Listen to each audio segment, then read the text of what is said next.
Agora a gente vamos dar início, tá bom? Já falta um minutinho para as 20h35. A gente já começa a dar início do painel 2, tá? Eu gostaria de estar agradecendo imensamente a presença de todos vocês. Eu sou André Miguel, estou como coordenadora do GT, Igualdade Racial do Consórcio Intermunicipal do Grande ABC, e também eu sou vice-presidente do Conselho da Comunidade Negra aqui de São Caetano do Sul, tá? Eu gostaria de desejar boas-vindas a todos e todas, novamente, né? Agora aqui para o painel número 2. Marina, voltei. E para a gente poder estar dando continuidade, tá? Agora, nesse painel, vão ser referentes às duas cidades, a cidade de São Caetano do Sul e a cidade de São Bernardo do Campo, tá? Então, vamos iniciar. Os debatedores são professora Jacira Raimundo Capella, graduada em História, professora em São Caetano do Sul desde 2013, pós-graduada em Cultura e Afro-Brasileira, ativista dos direitos étnicos raciais e da implementação nos currículos escolares da Lei 10.639, de 2003, e 11.645, de 2008. Secretária do CONESCS, Conselho da Comunidade Negra de São Caetano do Sul, na gestão 2021 e 2023. Coordenadora da Comissão de Articulação Institucional do FORPED, Fórum Permanente de Educação e Diversidade Étnico-Racial do ABCD-MRR, Carolina Maria de Jesus. Seja bem-vinda, Jacira. Agora eu vou apresentar o currículo das representantes da Secretaria de Educação de São Bernardo. Tá? Hoje nós vamos ter duas. Elas estão no folder, talvez, que vocês receberam, estaria a Vanessa de Magalhães, mas ela está sendo substituída pela Rosângela e pela Joseleide. Eu vou dar uma lida no currículo delas, tá? No mini currículo, né? Então, Rosângela Hermogênes, pedagoga, pós-graduada em psicomotricidade relacional, em arte, cultura e educação, em gestão educacional. Já respondeu por direção escolar por 5 anos. Hoje atua como diretora da seção na Secretaria de Educação de São Bernardo do Campo. Seja bem-vinda, Rosângela. Agora vamos falar da Joseleide, de Campos Gomes, que é diretora escolar, mestre em educação, graduada em pedagogia e em psicologia. Especialização em educação inclusiva, com experiência como professora da educação especial nas escolas regulares, na perspectiva da educação inclusiva e na gestão das escolas públicas de São Bernardo do Campo. É professora do ensino superior no curso de pedagogia, atualmente exercendo a função de assessora do Departamento de Ações Educacionais na Secretaria de Educação de São Bernardo do Campo, que gerencia as ações pedagógicas de 176 escolas públicas do ensino infantil. Ensino fundamental, educação de jovens e adultos e 40 creches parceiras, autora de artigos sobre educação inclusiva. Seja muito bem-vinda também, Joseleide. A gente vai dar início, então, com o pessoal da Secretaria de Educação, tá? De São Bernardo do Campo. Sejam bem-vindas, as duas.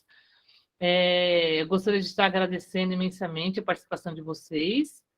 E aí, na sequência, a gente vai fazer a de São Caetano do Sul. Aí eu leio o currículo da Lia posteriormente, tá bom? Por gentileza, Silvinha, coloca o slide de São Bernardo para a gente. Boa noite, pessoal. Obrigada pela recepção aí, né? Podem me chamar de Josi, tá, Andréia? Que é mais fácil. Menor, mais fácil, né? Meu nome é mistura de nome de pai e mãe, né? Então, olha, que beleza. Acaba ficando um nome diferente. Mas eu sou mais conhecida como Josi, como todo mundo me conhece. É um prazer estar aqui com vocês nessa noite, né? Eu e a Rosângela viemos substituir a Vanessa, que está afastada do trabalho, ela que faz parte do consórcio e estava aí com essa responsabilidade, mas nós assumimos daqui, estaremos no próximo encontro junto com vocês também, tá bom? Então, a gente veio contar hoje para vocês um pouquinho, né, de como a gente tem trabalhado aí com as questões da implementação aí das leis, e trouxemos, assim, uma apresentação mais geral do que São Bernardo tem feito em relação a isso, e alguns exemplos de escolas que a gente gosta sempre de trazer para ver o que está acontecendo lá na ponta, de verdade, né? Então, a gente vai passar a apresentação, e depois, em algum momento, eu vou pedir para tirar o slide para mim compartilhar daqui um pedacinho que é trecho de YouTube, das escolas, tal, para que vocês possam acompanhar, é bem curtinho, tá? Vamos dizer, os exemplos, vamos chamar assim. Então, podemos passar para frente. O que a gente pretende, né, desde sempre, desde que a gente vem trabalhando aí na perspectiva da implementação das leis dentro do nosso currículo, a gente pretende que o conhecimento chegue, né, porque ninguém que está na ignorância, no bom sentido, pode respeitar, valorizar, se não conhece, não sabe da própria história, né? Nós falamos bastante disso agora há pouco, no outro painel, né? No outro encontro, de como é importante que a gente resgate a história, que a gente resgate a nossa posição e que avance a partir de agora e vá sempre aprimorando e melhorando. Então, conhecer, refletir, para que a gente possa respeitar e valorizar a diversidade, né? Então, podemos passar.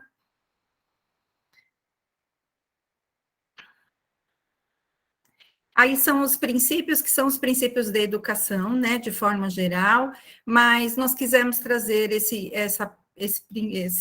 esses itens para que a gente se detivesse mais na questão da diversidade como algo que está inerente à educação inclusiva. Então, nessa perspectiva que a gente trabalha em São Bernardo, nós temos um setor lá, né, uma parte do departamento, uma seção que cuida da educação inclusiva e trabalha com essa diversidade, com todas as inclusões nas escolas, né? Muito delas é do deficiente, mas uma parte também de todos aqueles que são os diversos na nossa escola e que precisam de um respeito às características que são próprias, né? Sem perder o seu pertencimento ali dentro da perspectiva do currículo, da perspectiva dos recursos, de toda a aprendizagem. Então, pode passar, por favor. E aí, um pouco daquilo que a gente tem trabalhado mais recentemente, né, na perspectiva do que a BNCC traz, né, dos princípios éticos, políticos e estéticos, com a questão dos direitos de aprendizagem, que conversam muito bem com essa temática, né? Então, o direito de conhecer-se, que envolve aí os aspectos de responsabilidade, de solidariedade, de respeito, inclusive, ao meio ambiente, às diferentes culturas, né? E que não só o direito de conhecer-se, mas também de conviver com as diferenças aí dentro da perspectiva da escola, isso no currículo que é cotidiano, que é diário, que é de ações e de desenvolvimento de ações pedagógicas que são cotidianas da rotina da escola. Nas questões políticas, dos princípios políticos, aí o direito de expressar e de participar. Então, também um pouco dessa perspectiva que a gente traz hoje, né, de como a gente tem recursos dentro da escola e das ações pedagógicas, dos projetos que nós desenvolvemos, de como há possibilidades diferentes de trabalhar, de trazer a participação dos alunos, de que eles sejam protagonistas deste projeto, desta temática também dentro da escola. E nos princípios estéticos, o direito de brincar e explorar, tudo através da ludicidade, né? Em São Bernardo, nós trabalhamos com a educação infantil, na rede municipal, né? Com a educação infantil e com o ensino fundamental até o 5º ano, né? Depois é o Estado, né? A rede estadual que dá sequência.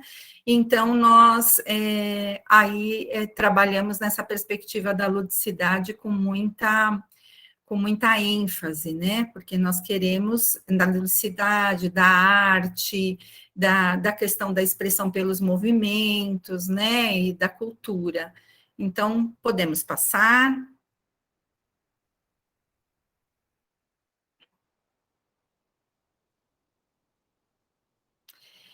E aí, falando um pouquinho mais, com maior propriedade aí das ações para garantir o cumprimento da legislação, nós temos aí 3 eixos, vamos dizer assim, de política dentro da Secretaria de Educação.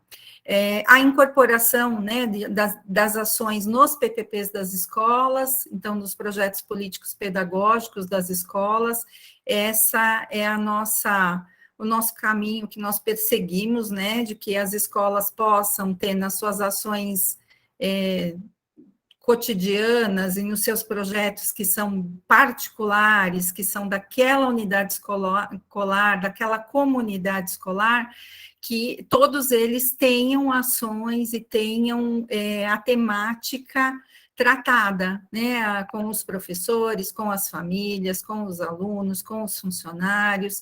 Então, isso é algo que a gente vem investindo bastante, né? A gente já teve movimentos mais gerais, de formação mais ampla, e agora a gente verticaliza um pouco mais para os PPPs das escolas, para ver o quanto isso vem acontecendo aí a nossa rede é grande, né? Nós temos aí uma rede com muitas escolas, então a gente acompanha a partir das orientadoras pedagógicas que fazem aí o acompanhamento dos PPPs e das ações efetivas das escolas. As ações formativas, que são continuadas, né? Nós trouxemos um pouquinho mais adiante um recorte a partir de 2017 do que a gente vem investindo em ações formativas, mas que não se acabam, né? Como nós dissemos anteriormente, são ações que precisam ter continuidade, porque a gente sabe que dentro da educação, tudo aquilo que a gente, às vezes, esmorece, né? Acha que já está bom de formação, acaba morrendo, né? Então, nós temos aí ações formativas com essa temática constantes, todos os anos, dentro do plano de formação da Secretaria de Educação e no plano de formação das escolas, como uma orientação da Secretaria. Nós trabalhamos lá em São Bernardo com a orientação no início do ano, né, de toda... A gente tem um instrumento que a gente chama de documento orientador, que é grande, né, e nesse documento orientador a gente dá as referências, as diretrizes para aquele ano, né, então, neste documento orientador, ele tem aparecido desde 2019, em 2020, 2021 e agora em 2022, aparece a orientação para que a temática seja tratada, né, seja refletida, seja proposta na escola, tanto na questão mais formativa dos professores que a gente faz nos HTPCs, né, que são os HTPCs das escolas, que são coordenados pela coordenadora pedagógica e pela diretora da escola, quanto nas ações formativas de secretaria, que é para a rede como um todo.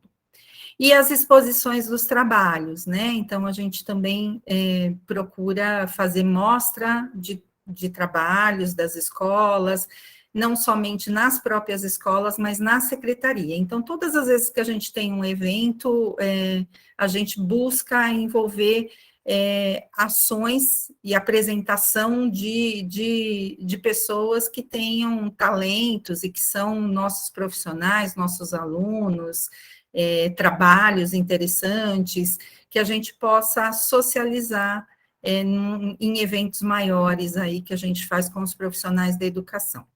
Pode passar, por favor? Aqui um panorama, assim, básico, né, só para a gente entender um pouquinho de como a rede se organiza. Nós temos lá, desde as creches que são creches parceiras, que são creches que a gente tem termos de colaboração com as OSCs, né, temos creches públicas nossas dentro da educação infantil também, e a pré-escola toda que é pública, o ensino fundamental até o 5º ano, a educação de jovens e adultos, e temos 2 escolas exclusivas. Essas escolas são escolas, uma escola é a escola bilíngue para surdos, né, e a outra escola é uma escola de educação especial, né, que sempre foi uma escola de educação especial, e que ela mantém ainda adultos com deficiência intelectual remanescentes do período onde houve a disseminação aí da inclusão a partir de 2010, mas efetivamente na rede, e que as famílias se recusaram e os alunos já tinham uma idade mais avançada. Hoje, não é uma escola de portas abertas, né, assim, a gente não faz matrículas novas desde 2010 nessa escola, mas nós mantivemos os alunos adultos com deficiência intelectual, que as famílias não sentiam-se seguras e não tiveram um investimento na questão inclusiva, porque esses alunos deveriam ir para a EJA na época, né, e as famílias entenderam que não era prudente. Então, a gente mantém ainda uma escola desta natureza. A gente tem um total de alunos aí atendidos de aproximadamente 80 mil alunos, 79 e alguma coisa, né? E eu falo, né, em nome do Departamento de Ações Educacionais, que é o departamento que trabalha com toda a questão pedagógica, com toda a orientação pedagógica. Então, lá nós dividimos o nosso Departamento de Ações Educacionais em 2 grandes focos, né? Um que é a orientação e monitoramento pedagógico, que é feito pela OP, pela EOT, pelas próprias chefias, que são das ações cotidianas. E uma outra parte do departamento que trabalha com um núcleo de formação continuada para a rede, que trabalha com toda a orientação de biblioteca escolar interativa, com todos os recursos, uma parte que orienta os recursos tecnológicos e que é um outro setor que faz todos os projetos que transversalizam o currículo. Então, projetos de articulação entre saúde e educação, cultura e educação, com todos os projetos de meio ambiente e educação, escola de portas abertas, escolas de paz, né? Por que eu estou trazendo isso? Porque é nesse campo aqui, né, do núcleo de formação, da BEI, dos recursos tecnológicos e dos projetos, que muitas das ações com esta temática aparecem, né, e são orientadas para a rede. Pode passar. Eu não sei se eu paro para a pergunta ou se a gente termina e depois a gente abre para as perguntas. Pode ser?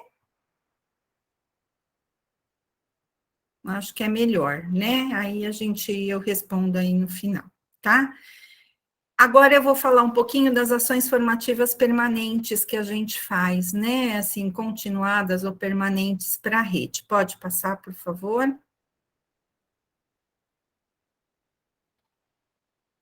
Então, em 2017, nós tivemos um investimento bem pontual, né? Assim, bem tímido ainda, né? E participando do outro painel, eu vi a Elisângela falando, então é assim mesmo, a gente começa devagar, né, a gente vai tateando, pisando em ovos. Então, nós tivemos aí uma palestra com o professor José Vicente, que veio falar sobre a educação da população afrodescendente e as demais etnias do país, né, que foi um pontapé aí para a gente começar a verticalizar um pouco mais e aprofundar na temática. Pode passar, por favor?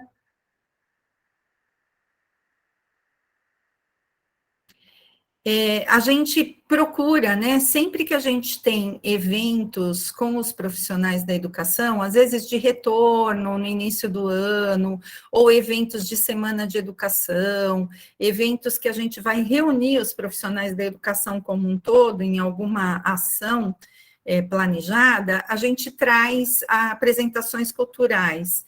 Então, aí é um exemplo de uma apresentação, né, que foi bastante importante aí para a gente presentear aí os nossos educadores e que eles também possam, a partir disso, também irem sendo municiados aí de boas ações culturais, para que eles possam despertar o interesse, conhecer um pouco mais da cultura, porque o que a gente acaba observando é que o professor, muitas vezes, não tem também, né,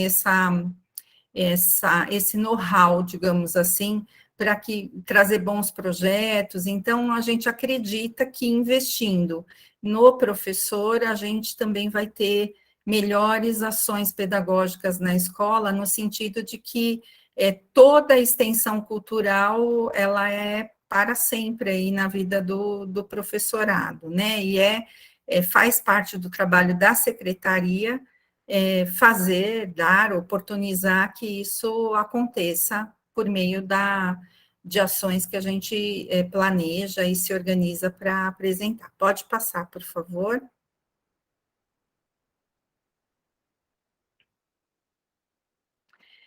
As atividades a gente tem, né, desde 2018, se eu não estou enganada, a gente tem a Semana da Educação, inclusive nesta agora que nós estamos tendo a Semana de Educação, né? Às vezes ela é no segundo semestre, às vezes ela é no primeiro semestre. Então, em 2018, nós trouxemos aí, sempre na Semana da Educação, tem também essa temática, ela aparece, assim como a temática do meio ambiente e outras tantas, né? Então, a gente também teve aí a participação e a presença desse autor, né, o Sunday, que trouxe a importância da literatura afro na escola, e dialogou aí com os nossos professores. Ele é um escritor nigeriano, e ele veio contar um pouco da experiência dele de escritor e da expectativa da literatura, do uso da literatura afro na escola.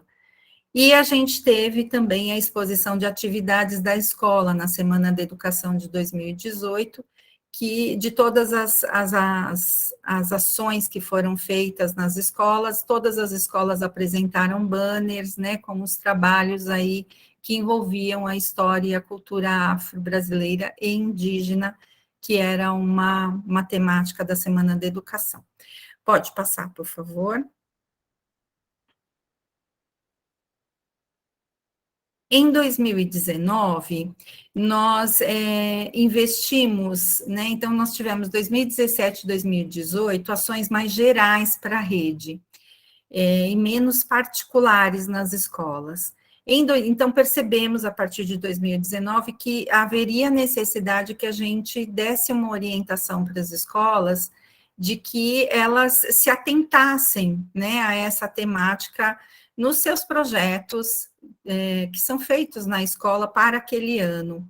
Então, nós fizemos uma indicação explícita aí, uma orientação, na verdade, explícita, para que todos os PPPs, né, para que as escolas discutissem com o seu coletivo escolar, com os conselhos de escola, né, com toda a comunidade escolar, de como seria abordado isso dentro dos projetos que aquela escola desenvolve ao longo do ano.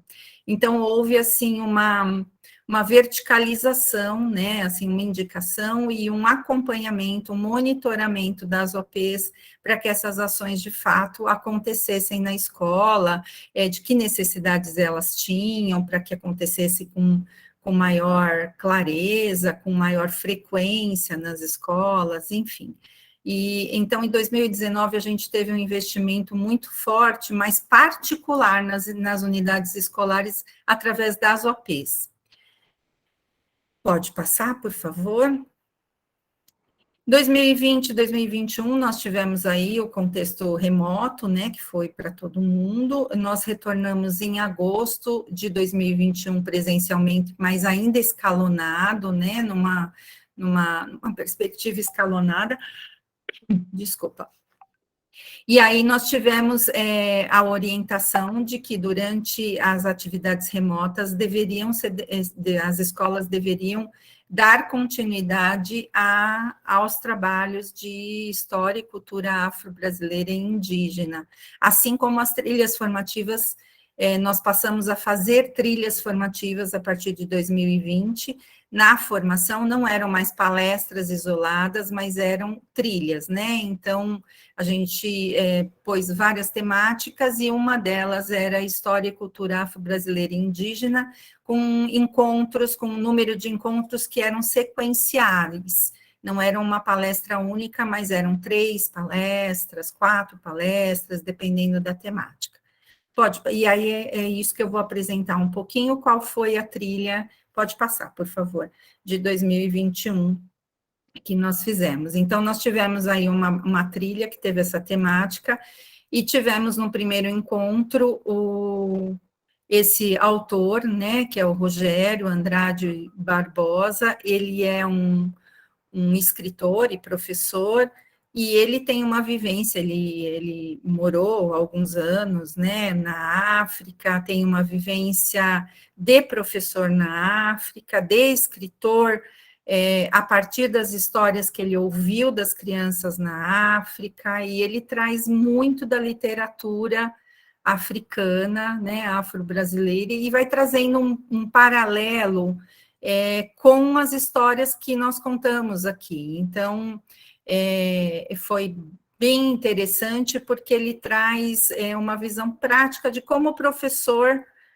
pode trabalhar na sala de aula, né, com as histórias que são conhecidas das crianças e que você pode transpor para uma outra interpretação aí. É bem interessante e vale a pena. Tem o link depois para quem quiser assistir, né? Acho que é interessante. No segundo, pode passar. No segundo encontro, nós tivemos. E tem um comentário dos professores, né? Dizendo o quanto se encantaram com a experiência deles, quanto os professores, durante a palestra, o webinar, né? Que foi uma webinar, eles vão participando, né? Vão colocando aí os comentários e eles vão dizendo: só com conhecimento quebraremos muitos estereótipos construídos, né? Mostrando o quanto isso vai sendo mote de reflexão, né, essas ações formativas. Pode passar, por favor. O segundo encontro foi com o professor José Vicente novamente. Ele tinha vindo em 2017, agora ele veio em 2021 com Vidas Negras Importam, né, ele fala bastante nessa webinar sobre a história, né, e a cultura, e como ele é formado em Direito, ele fala bastante das legislações, né, sobre uma outra perspectiva. Então, é um outro tipo de webinar.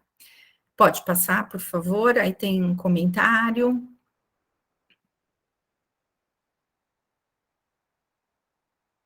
Uau, muito obrigada por essa aula, pelas provocações, né? Ele faz mesmo uma provocação mais profunda, digamos assim, né? Temos a obrigação de trabalhar para combater e superar o racismo, está na lei e não se cumpre, né? Bora lutar. Então, vamos seguir mais um pouquinho para frente. E o terceiro encontro, então, que a gente trata da cultura e ecologia da literatura indígena, que fala isso, que é uma fala do Cacá, e ele é um índio de origem tapuia, né? Ele é escritor, ambientalista, tem uma série de currículo aí dele, mas ele trouxe, nesta webinar especificamente, ele traz uma provocação aos professores, dizendo sobre a cultura indígena e a questão da perspectiva da mãe natureza, né? Então, o quanto isso tem a ver com as questões do meio ambiente, quanto estudar a cultura indígena nos remete, nos transversaliza também para as questões ambientais. Então, foi bastante interessante, porque ele vai mostrando como a gente vai articulando os conteúdos, né, que a gente tem no currículo, e como a gente pode ir fazendo aí uma teia de conhecimento que aborde, inclusive, as questões culturais indígenas, afro-brasileiras, né, enfim, tudo isso. Pode passar?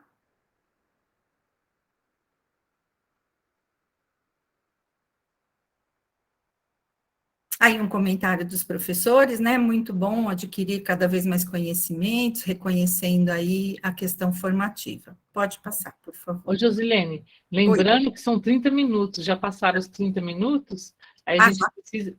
Passou tão rápido, né? Para você tá dando andamento, claro, né? Tá mas bom. procurar ter uma brevidade maior, porque a gente já tem São Caetano do Sul. Tá bom? Tá bom. A gente, agora a Rosângela vai falar das ações da escola, tá? No contexto da pandemia. Tá ótimo, então. Obrigada. Olá, boa noite. Boa noite a todos e a todas. Eu vou procurar ser bem breve para não levar muito tempo aí. Bom, nós trouxemos para vocês alguns exemplos aí de projetos que foram desenvolvidos em algumas escolas aqui da rede, né? Então, esses projetos são parte do trabalho construído nessas escolas com essas turmas e que tiveram como foco a discussão e a reflexão sobre a diversidade cultural e a pluralidade. Pode passar.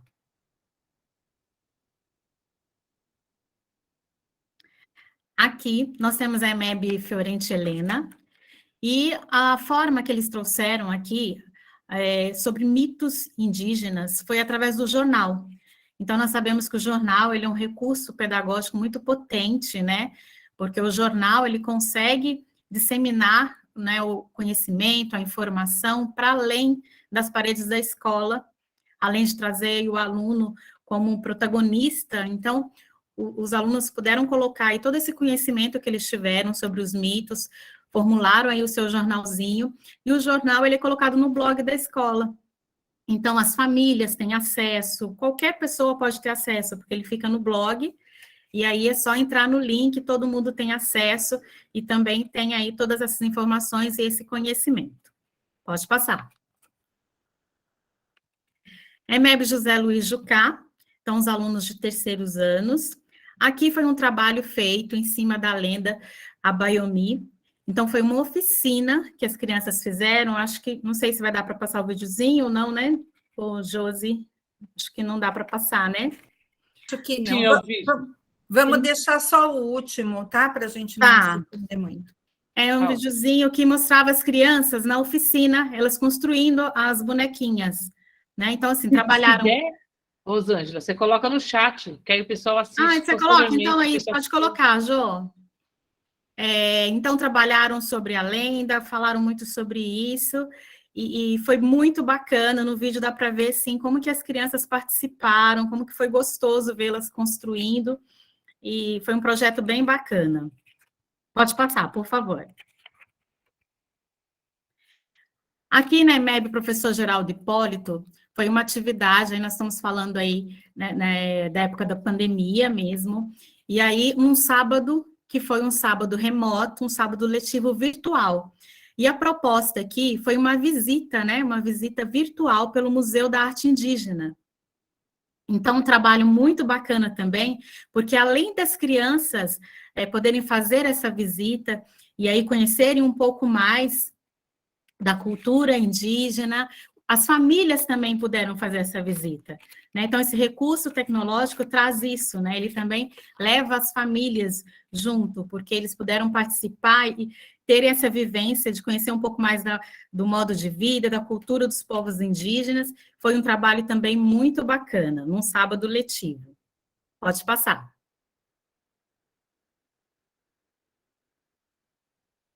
Aqui nós temos a EMEB Maria Adelaide Rossi, que é uma unidade escolar de educação de jovens e adultos. Aqui a professora trouxe uma proposta trazer a história para os alunos e para os professores também. Tem um videozinho também que depois a Josi compartilha com vocês, que ela compartilha com eles a história dessa dança, que é o coco, né? É uma dança, um ritmo lá da região do Nordeste, mas que tem a influência dos batuques africanos e dos bailados indígenas. Então, também foi uma aula remota, em épocas de pandemia, mas que teve toda essa interatividade com os alunos aí, através dessa dança. Pode passar.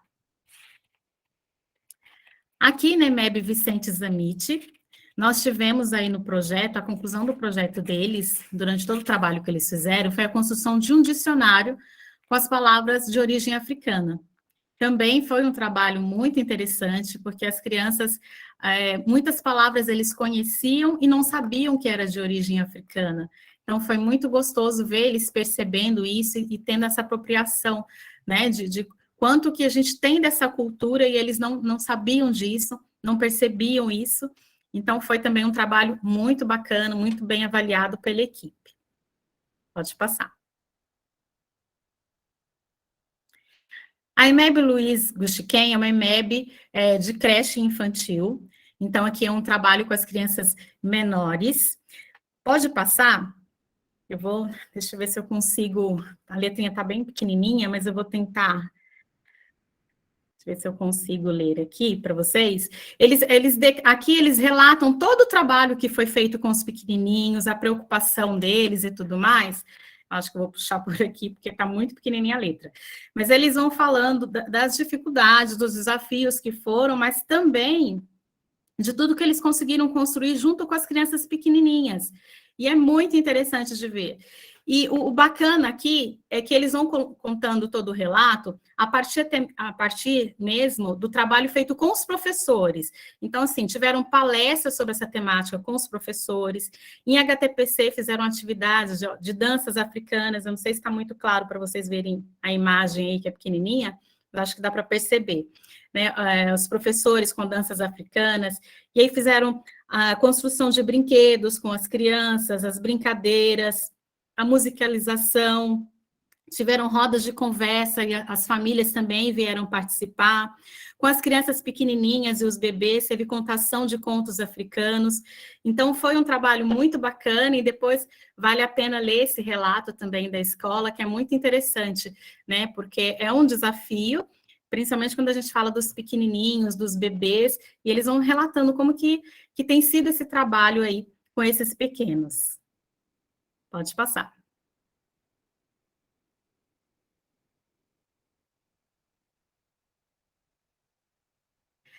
Aqui, nós trouxemos um exemplo aqui de um sábado, é uma atividade diferente, né? Nós temos aqui na rede de São Bernardo professores de apoio pedagógico. Então, são professores, mas que atuam na Secretaria de Educação, e são professores que eles organizam atividades apropriadas, né, de acordo com a idade, a modalidade das crianças, e aqui eles planejaram essa atividade que teve o título, né, de Sábado de Aprendizagem em Foco, Arte e Museus, História, Cultura e Arte Indígena. E também foi um passeio pelo museu. Só que aqui, o que acontece? Foi um passeio pelo Museu de Arte Indígena com todos os alunos do ensino fundamental. Então, todos os alunos da rede do ensino fundamental fizeram esse passeio ao mesmo tempo. Então, foi muito bacana, né? Vocês podem ver aí no chat tanto de comentários que tinha, então eles iam interagindo, né? É uma atividade muito bacana, e depois se vocês puderem entrar também para vocês verem, tem a interação, a participação das famílias também, então eles iam fazendo perguntas, né, colocando ali seus comentários, foi algo também muito bacana, muito construtivo aí durante esse projeto. Pode passar. E aqui, o nosso último exemplo que nós trouxemos foi da EMEB Otávio Edgar, que a Josi vai colocar um videozinho para vocês. Foi uma discussão que teve nessa escola, né, uma reflexão dos alunos sobre o racismo. Então, também é bem bacana para a gente ver. Você consegue colocar esse, Josi? Um pedacinho só? Ela para de compartilhar e eu coloco.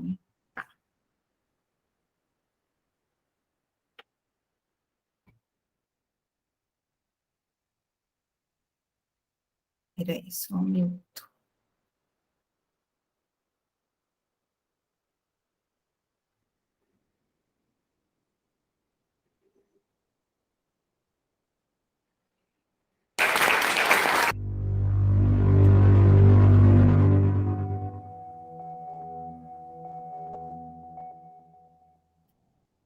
O que é racismo? Respondam essa pergunta.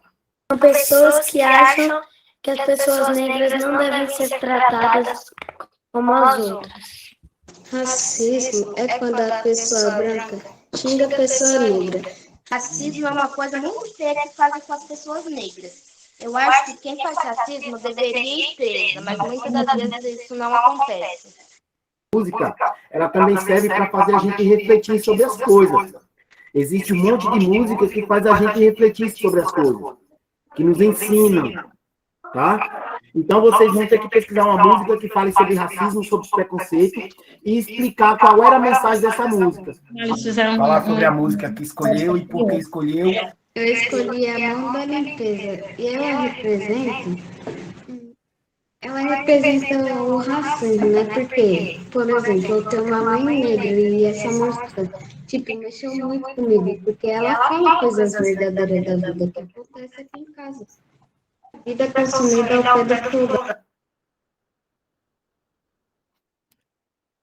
Pronto, só para não levar muito tempo, mas foi um trabalho muito bacana aí com os alunos do ensino fundamental também. Josi, agora você vai finalizar? Eu acho que é isso mesmo. A gente, assim, continua com o desafio agora em 2022, né? Continuamos aí nessa perspectiva de fortalecer as escolas para que os trabalhos continuem acontecendo, as discussões e as trilhas formativas que a gente continua aí propondo para a rede, tá bom? Com outros profissionais. Eu penso que era isso que a gente tinha para apresentar, depois a gente pode tirar dúvidas, né? Isso mesmo. Muito obrigada, viu, a Rosângela e também mais fácil chamar de Josi, né? Josi, e a Bernardo. Muito obrigado pela explanação que vocês trouxeram, material muito rico, né? São muitas informações que até mesmo nós desconhecemos, né? Que vocês realizam aí na cidade. Meus parabéns, tá bom? Para a gente poder dar continuidade agora, eu vou chamar a Lia, né? É Lia Fernanda da Silva, da Secretaria de Educação de São Caetano do Sul, minha cidade, professora de História na Rede Municipal de São Caetano do Sul, atuante e formadora do CECAP, Centro de Capacitação dos Profissionais de Educação, doutora Zilda Arnes, da Secretaria de Educação de São Caetano. Tá bom? Você passa o slide da Lia, por gentileza, Silvia? Seja bem-vinda, Lia. Obrigada, obrigada. Boa noite a todos e todas. Estou um pouco nervosa aqui, como sempre, até para dar HTPC, para dar aula para os meus aluninhos, eu fico nervosa. Mas você sempre arrasa, Lia. Obrigada, obrigada. Eu fiz uma apresentação que sintetizasse, né, o trabalho já realizado, e é um recorte também de 2015 para cá, né? Mas eu vou iniciar minha apresentação como uma professora de história, falando um pouquinho a respeito da história de São Caetano. Pode ser que lá no final vocês entendam um pouco esse recorte histórico, né, que eu vou colocar, para entender também um pouco do território de São Caetano, a população, né, e também a educação, né, da cidade. Pode passar, por favor. Que eu vou lendo, né, gente? Eu vou colando. Aqui pode passar também, eu separei os itens. Depois eu posso deixar disponibilizado, tá? Esses slides para quem quiser, só avisar. Isso aqui. Então, aqui a memória e história de São Caetano. São Caetano, assim, lá, né, ainda século XVI, século XVII, eram as terras do Tijuco Sul, né? Nós temos aqui, né, uma avenida bem grande, chamada Tijuco Sul, e muitas outras ruas que lembram, né, os os povos originários aqui do território. E a Fazenda Tijucuçu, ela se torna, posteriormente, Fazenda São Caetano, depois da construção de uma capela, né, chamada São Caetano, obviamente, né, pela colonização, e a ordem que vem aqui dos padres é a Ordem de São Bento. Então, em 1717, essa capela ela é construída. Atualmente, né, é a matriz velha, que a gente chama assim, popularmente, em São Caetano, no bairro Fundação. E é um local que morou, né, lógico, os padres beneditinos, os indígenas que foram escravizados também, e depois, após o término da escravização dos indígenas, vêm os africanos para o trabalho, a mão de obra escrava. Então, lá também funciona, lá, assim, ao redor da igreja, eu digo isso porque nós fizemos, né, paradas pedagógicas ali, cursos e oficinas ao redor dessa igreja, também ficavam as senzalas, né? E a memória de São Caetano, por incrível que pareça, ela tem uma memória bastante focada na colonização italiana. Isso já, né, lógico, no programa do governo do Império Brasileiro, né, que vem os italianos para trabalhar na terra. Então, como a história do Brasil, em geral, né, essa história do Tijucuçu e também da Fazenda Beneditina, ela é apagada, né? É como se São Caetano surgisse ali no núcleo colonial, quando os italianos chegam aqui. Então, isso tem a ver também, né, com essa formação dessa população, né? Naquele tempo, São Caetano ainda fazia parte de São Paulo, era um bairro de São Paulo, uma vila de São Paulo, depois se tornou um distrito de São Bernardo, depois de Santo André.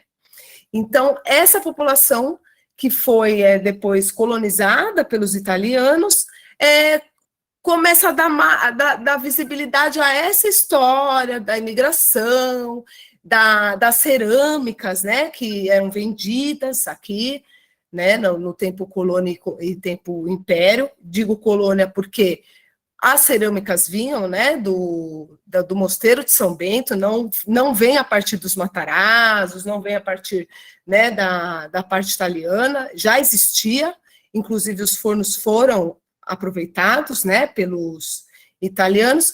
Então, eu faço esse adendo histórico para a gente entender, né, porque o Brasil, né, ele tem essa característica histórica da nação brasileira, que veio da migração, dos italianos, dessa construção.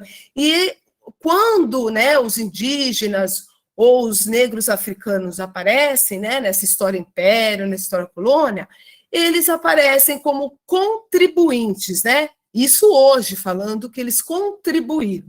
Então, São Caetano tem um pouco disso também, tem um pouco disso com a migração nordestina, já lá, né, século XX, quando vão construir a cidade, né? Tudo isso que eu estou falando, gente, tem a fonte histórica, eu coloquei aí no slide, tá? Onde a gente pode encontrar, até inclusive na Fundação Pro Memória de São Caetano. Então, aqui, mais uma coisinha assim para eu colocar a respeito disso, para a gente ir adiante, a autonomia da cidade também, que é um marco, né, muito importante para a cidade, porque é quando São Caetano vira mesmo uma cidade independente, né, se desvincula de Santo André, né, e que naquele tempo ainda fazia parte, e começa a ter os seus primeiros passos como uma cidade autônoma.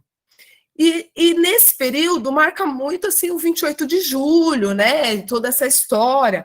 Então, a primeira coisa é essa tentativa hoje que a gente tem, né, como historiadores e professores em geral na rede, amadurecendo de fato quem somos, né? O que é São Caetano? Quem são esses alunos, né? Quem são esses estudantes, esses bairros?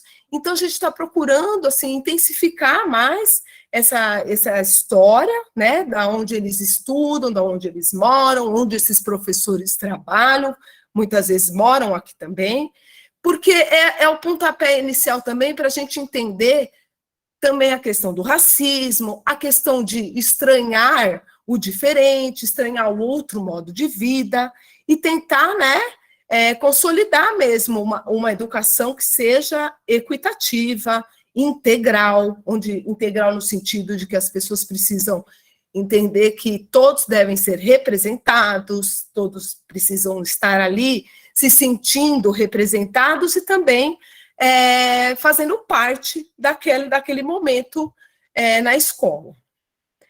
Pode passar, por favor. Aqui é uma fotografia, eu peguei do site da prefeitura mesmo, não dá para enxergar muito, mas é só para eu explicar para vocês. Aí é o território de São Caetano, né? E cada território aqui dividido, ele foi feito, essa territorialidade, essas divisões, elas foram feitas pela Secretaria de Saúde. Então, elas atravessam os bairros, né? Não é cada bairro um território. E isso é muito importante a gente falar aqui, para eu representar São Caetano, assim, porque a gente, em São Caetano, escrevemos o currículo, tudo, né? Nós não aderimos ao currículo paulista, resolvemos escrever o currículo, então os professores, as professoras de São Caetano, os formadores e formadoras do SECAP, construíram juntos esse currículo, né? E aí nós colocamos em um dos princípios do currículo o território, o trabalho por território, né? E é importante a gente dizer aqui que a saúde, por exemplo, em São Caetano, ela tem muito bem delimitado todo esse território, muito assim, como que eu digo, bem construído, bem definido, eles sabem qual é a população que está ali naquele território. Eles ajudam muito no sentido da gente entender as famílias, entender o que acontece com os estudantes, né?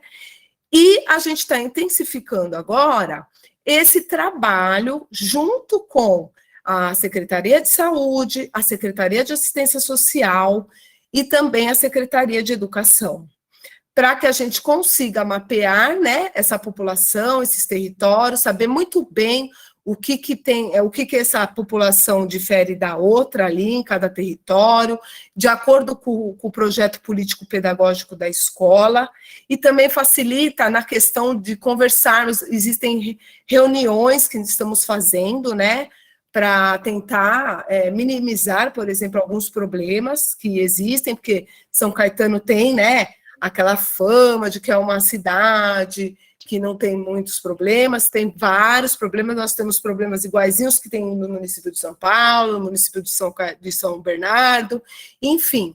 Então, nós temos aí, dentro do currículo, essa questão do território, né? Para que a gente consiga, de fato, aproximar comunidade e escola. Pode passar, gente, por favor. Aqui eu peguei o censo, né, o último censo 2010, da população de São Caetano, né? Mas eu vou falar uma coisa, a gente fez a segunda edição dos encontros dialógicos, que eu vou explicar lá na frente, e trouxemos o Marcos, que ele é um indigenista, e ele trouxe uma novidade para a gente, ficamos assim, bem surpresos, sobre as etnias que existem em São Caetano indígenas, né? Então, eu acredito que esse 58 pode ser que seja mais agora, né? Nós estamos em 2022, e também a população preta, né? E a população parda também acredito que seja mais.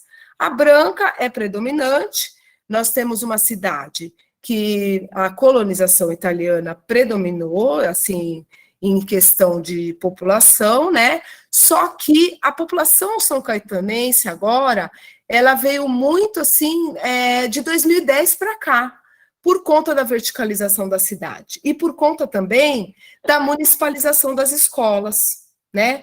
a municipalização das escolas é uma peça-chave nessa modificação da população de São Caetano, do aumento dessa população.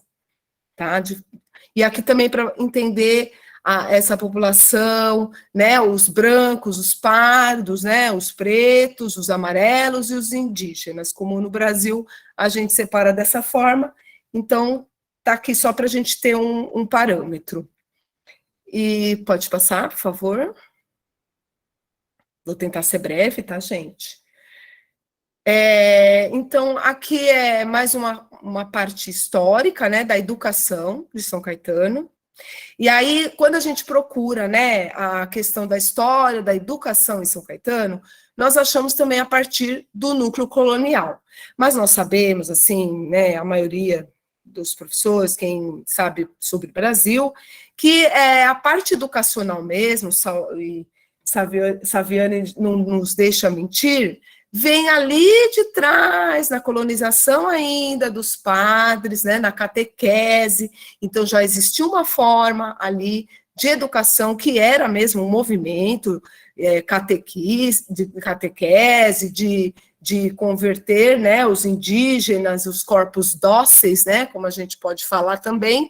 Então, a educação, de fato, sim, a gente pode apontar, né, muito timidamente, a partir mesmo dos padres beneditinos, né, se a gente for falar dessa educação ocidental, né. Então, o núcleo colonial vem aí depois com os italianos e começam aquelas escolas que são separadas, né? Escola de mulheres e escola de homens.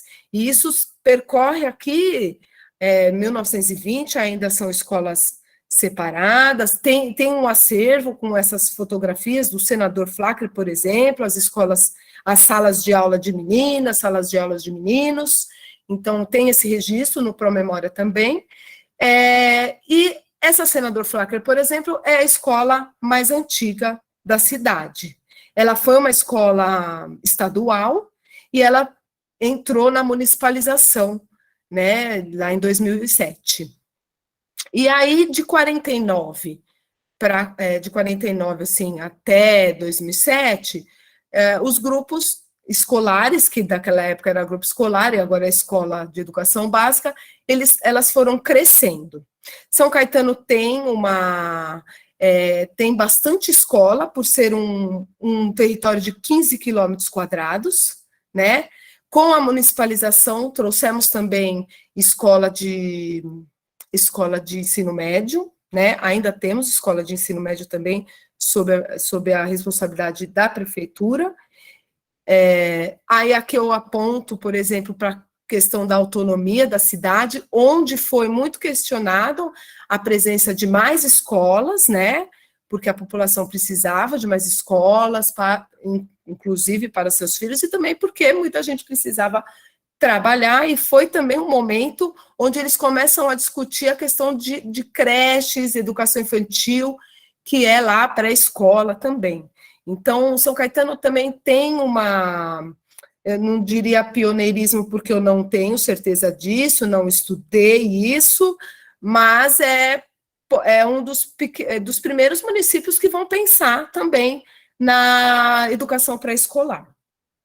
Aí, 2007, a municipalização, e 2010, aquela referência que eu fiz sobre a verticalização da cidade, o aumento da população, e toda essa migração, é migração de milhares de famílias mesmo, tá, gente? É aquela coisa da cidade pacata, tranquilinha, e de repente, muita gente, muita demanda, e aí as escolas começaram, e também o sistema educacional da prefeitura começou a aumentar e também a se aprimorar na questão, né, da educação.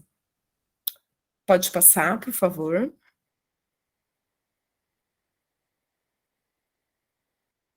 Pode passar. Você tem que passar, porque eu nem lembro, de tanto que eu olhei para isso, meu Deus, eu falei, aquela coisa de historiador, né, a gente tem medo de errar muito. Ali é só um quadro para falar sobre a estrutura, né, da escola, da educação em São Caetano. Nós temos as EMEIs, né, temos educação infantil de tempo integral e também meio período, o ensino fundamental, que são 20 unidades, 8 são escolas integrais, e no ensino médio nós temos 2 unidades, o Alsina, né, eterno, o Alsina, estudei no Alsina, sou professora da escola pública também, e um colégio universitário que é a USCS, né, que agora tem o ensino médio, isso há 4 anos que existe o colégio universitário. E a educação complementar, que seria a escola de idiomas, que é na Visconde, de Inhaúma, o Centro de Estudo de Línguas, a escola de informática e a escola de ecologia. E aqui eu quero fazer um adendo, porque eu vi que a professora, por exemplo, aqui que apresentou de São Bernardo, ela falou da educação especial.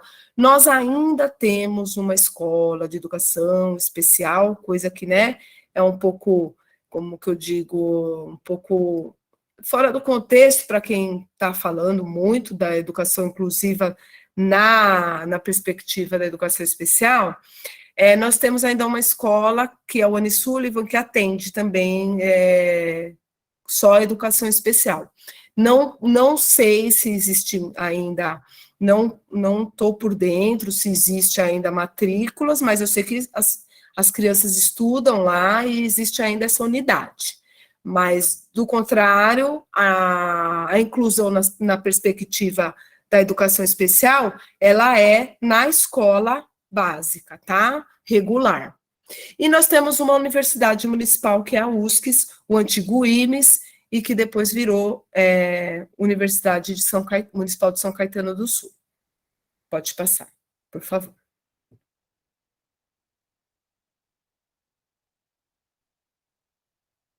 E agora eu vou começar a falar das ações, né, que temos acompanhado na questão das relações étnico-raciais e também das leis, né, 10.639 e 11.645. Eu sou professora há 23 anos, né, gente? Eu fui professora de creche, há 11 anos na creche em São Paulo, eu fui professora no Estado, e eu sou professora agora de História desde 2012 na Prefeitura de São Caetano. Então, tem uma coisa que eu ouço muito falar, que os professores eles têm um trabalho solitário, muitas vezes. E, às vezes, a gente tem um trabalho solitário porque também a gente não compartilha, a gente não demonstra, muitas vezes a gente é desmotivado, né, no nosso trabalho, isso acontece, né, a gente não pode florear muito, que é tudo muito bonito. Mas, enfim, eu pensei muito a respeito disso, porque eu, como professora na rede, sempre trabalhei as questões étnico-raciais, né? Principalmente de história, porque a gente vai falar de narrativas, né, nas aulas de história. Então, esses trabalhos, eles acontecem. Eu via acontecer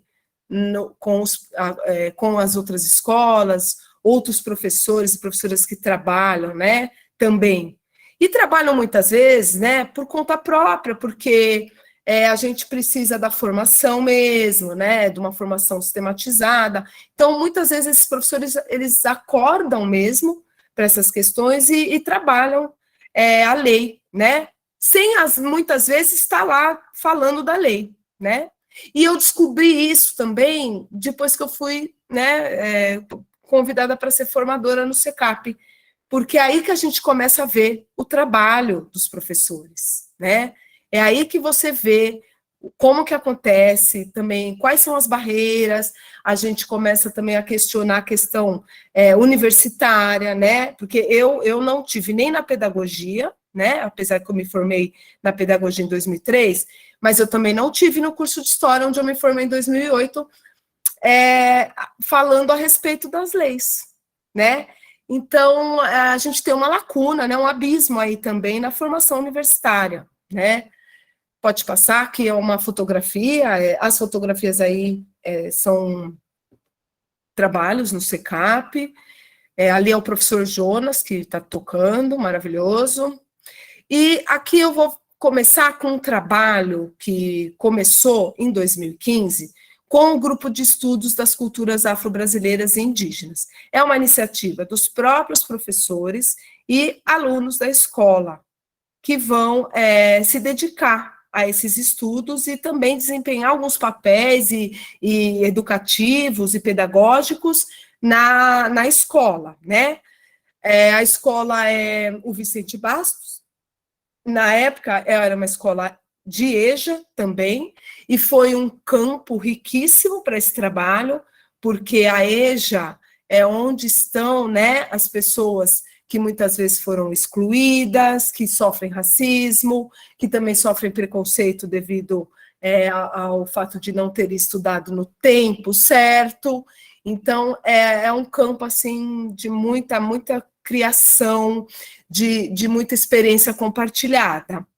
Então, aqui no grupo de culturas indígenas, começou a se abriu com um artigo, né? Um artigo que foi publicado na internet, para o boletim Arte na Escola, né? E desse artigo que vai explicar qual que era o trabalho desse grupo de estudos, vai nascer também um documentário com as pessoas de São Caetano, com os atores de São Caetano, né? Que são essas pessoas que vão à escola, que vão trabalhar, que são pessoas que têm o terreiro, pessoas que vão no samba na Rua Silvia. Então, pessoas também que trabalham na escola há anos e muitas vezes estavam ali invisíveis, né? E esses alunos, né, e alunas da EJA, né? Então, esse grupo de estudos, eles vão fazer um movimento de relatos de experiência, relatos etnográficos. Então, é um documentário riquíssimo, eu vou deixar, tem aqui no slide o link, vale a pena ver, é um material que dá para trabalhar na sala de aula, é um material que dá para a gente se inspirar, né, outras redes, ou as próprias professoras que estão aqui presentes, e professores, para botar adiante, né, essa questão do que é, qual é a identidade mesmo, né, dessas escolas, dessa cidade, quem que frequenta essa escola, quem que está aprendendo e quem que está ensinando. Então, aí tem essa trajetória, foi feito um documentário, teve a participação de uma historiadora da Promemória, né, a Cristina de Toledo, que é uma pesquisadora muito importante para a nossa cidade, inclusive para o Brasil, porque ela vai falar muito da questão nordestina, aqui em São Caetano, essa parte histórica, né, que foi apagada, e, enfim, e que só contribui para o município e para a educação em geral aqui. Temos também a participação de professores, né, lógico, da própria Escola EJA, do Vicente, e também temos do Alcina, né? É muito interessante, e a arte está muito presente. O livro, pode passar adiante, por favor. O documentário, ele chama Aquém da Fundação, Outras Matizes de São Caetano do Sul, e o livro é em arte estilográfica. Aqui eu deixei uma capinha só, mas nós temos também a arte estilográfica, cada livro de cada pessoa importante, de cada bairro que teve em São Caetano, histórias assim maravilhosas. Nós temos histórias de benzedeiros que foram muito importantes aqui, de mulheres também negras importantes. Depois eu passo para vocês, é uma pena, porque meia hora a gente tem muita coisa para falar, mas vale muito a pena, que é um material riquíssimo, e é a identidade de São Caetano, né? Então, aqui essas pessoas sentadas são os próprios alunos, quando eles estão construindo esses relatos etnográficos, e estão gravando também para o documentário, porque o documentário, ele, né, vai aparecer esses atores aí, esses escritores também, né?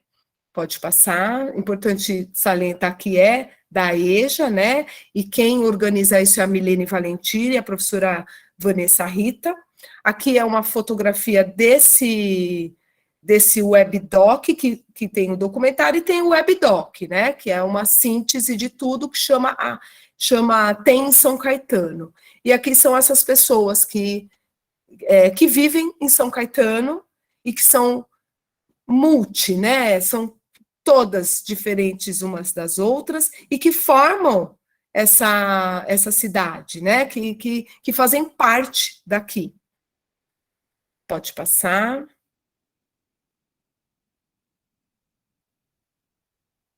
E aqui eu coloquei um pouco a respeito dos desdobramentos do grupo, porque não parou por aí, né? Esse grupo, a pedido mesmo de professores e professoras, também dos estudantes, deram continuidade aí com oficinas, com palestras e também com visitas pedagógicas, né?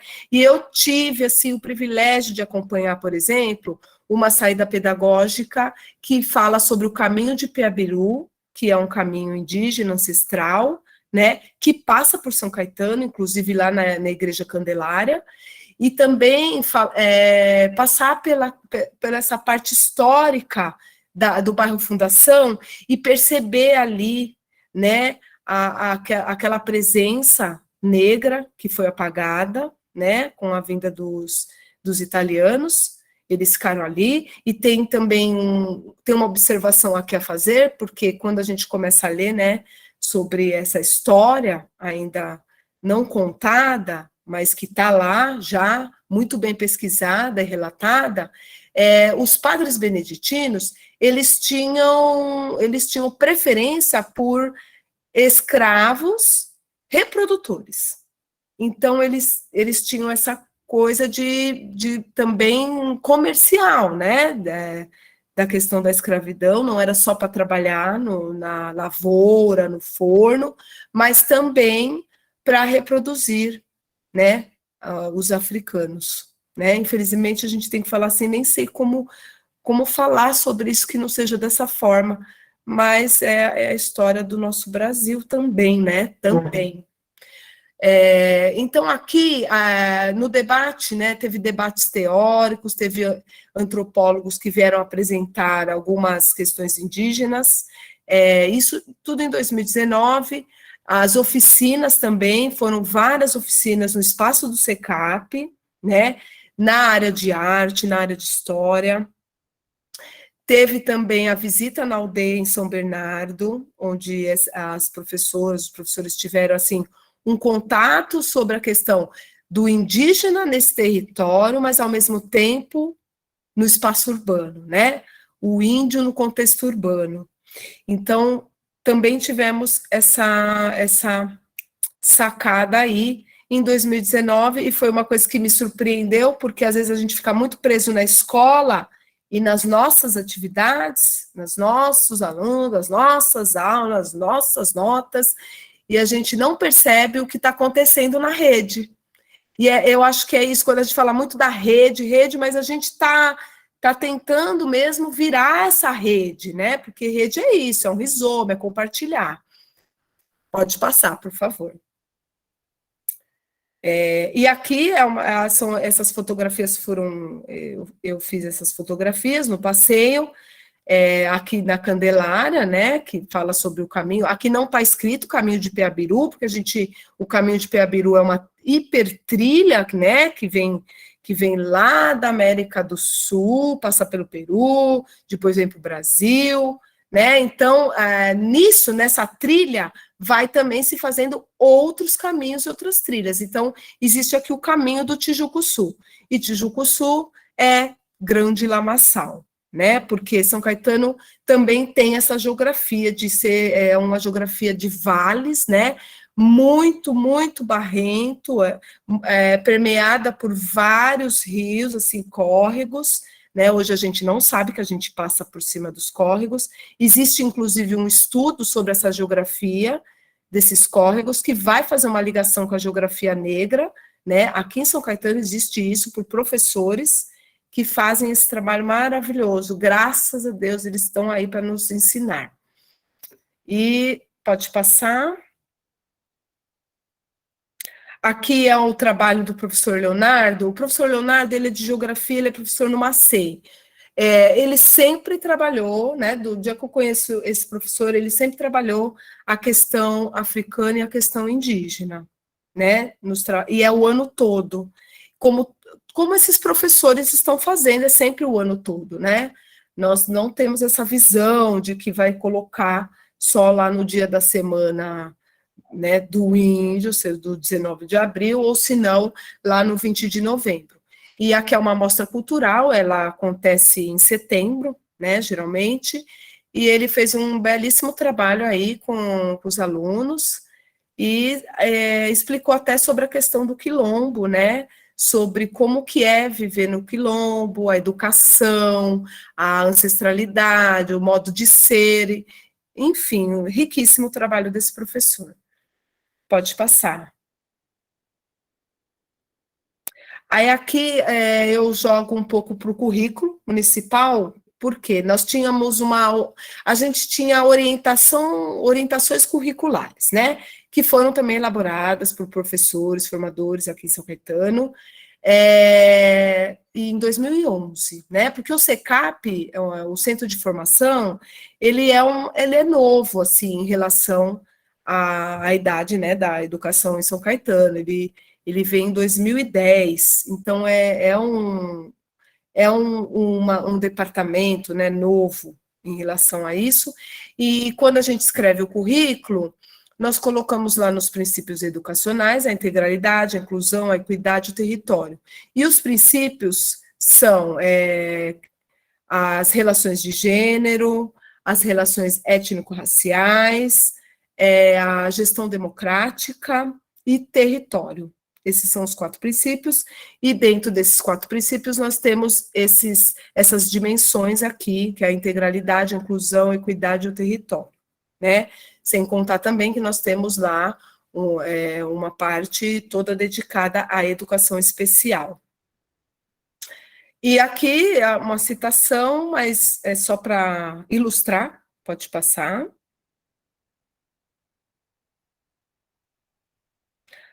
Aqui a gente coloca aqui, é um verso ali, né, do currículo, o tratamento das relações étnico-raciais, então é uma citação do currículo de São Caetano. A Lei 10.639 e a Lei 11.645, ela é mencionada, né, na introdução, nos princípios, no texto de história, mas é óbvio que precisamos ainda, né, avançar, né, eu acho que aí diria um pontapé inicial, uma coisa meio tímida, mas nós precisamos avançar, mas ele está previsto no currículo, e é para realizar, né, é para fazer. Pode passar. E aqui a gente coloca que ainda no contexto, né, brasileiro, a gente tem no currículo de arte, no texto de arte, nós falamos muito sobre a questão da decolonialidade, né, e do pensamento ocidental, eurocêntrico. Então, nós também estamos prevendo ali no texto que precisamos fazer uma mudança, né, não que a gente vai abolir toda a história da Europa, não é isso, mas nós vamos inverter, porque como um bom latino-americano, nós invertemos, né, e contamos a nossa história a partir de nós mesmos, né, e a nossa história é a história negra, a história indígena. Então, aqui no texto de arte, ele também é previsto esses fatores aí que a gente precisa, né, melhorar. Pode passar. Aqui, em 2019, nós fizemos a Semana de Geografia e História. Foi a primeira semana que teve de Geografia e História na educação em São Caetano, né? Então, nós pensamos na multicultura. Hoje, eu lendo sobre multiculturas, eu vejo muito que já está até ultrapassada a questão do termo, porque a gente precisa falar das trocas dessas culturas, das transculturas e tudo mais, mas a intenção aqui, nesse evento, era trazer o trabalho de professores e professoras, de estudantes, na temática das leis 10.000 e da lei 11, da 10.000 e da 11.000, certo? Então, eu acho que a gente conseguiu, esse evento, ele me surpreendeu, né? Bastante medo, foi o ano que eu entrei como formadora lá no CECAP, e eu e o David, a gente chamou os professores, a Jacira não me deixa mentir, falamos, vamos fazer uma semana de Geografia e História, mas que demonstre o Brasil de verdade, né? Um Brasil. E aqui tem essa apresentação, né, de dança, só para ilustrar, teve muita atividade nesse dia, lotou o auditório, foram 3 dias de apresentações de professores. Olha, só mais 5 minutinhos, tá bom? Porque já está Não, dando 40. Já deu. Já dei 40, meu Deus, tá bom. Você está dando 10 horas já. Vou dar uma finalizada aqui, não, claro. E, enfim, aqui tem, né, a dança dos cabeções, teve também o jongo, aqui tem uma apresentação sobre o Ogã, né? E foi o Vicente Bá, sempre muito vanguardista, né? Essa escola. E pode passar, já termino aí rapidinho. Aqui vou demonstrar rapidinho alguns trabalhos, né? O curso de formação de professores das redes, né? Que foi oferecido, foi uma parceria do Conesc, né? A Comunidade Negra de São Caetano, a Prefeitura, a SEDUC, os professores da Universidade Federal do ABC. Foi um curso, assim, maravilhoso, abriu, assim, horizontes, os professores, depois disso, mudaram muitas coisas.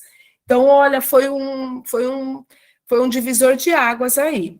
Aqui a apresentação do professor Jonas também, a gente tem um grupo de estudo que chama Desafio Decolonial, lá no CECAP, ele já acontece desde o ano passado, e os professores vão apresentar trabalhos com a temática da lei, né, que eles desenvolvem ao longo do ano.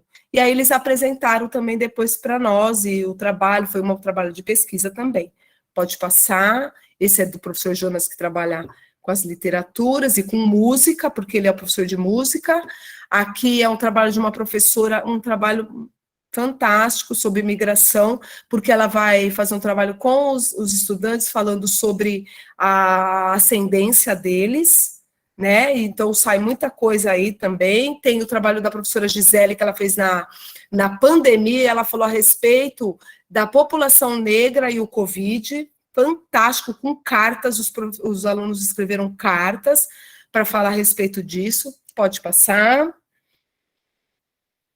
Aqui é o primeiro Encontros Dialógicos, que foi o ano passado, né? E depois desses encontros dialógicos, o grupo decolonial, ele vai avançar num curso que foi o gatilho, né? O pontapé foi pela palestra da professora Juliana. Juliana é uma geógrafa, ela é pesquisadora em geografia negra, professora da rede estadual de São Paulo, né?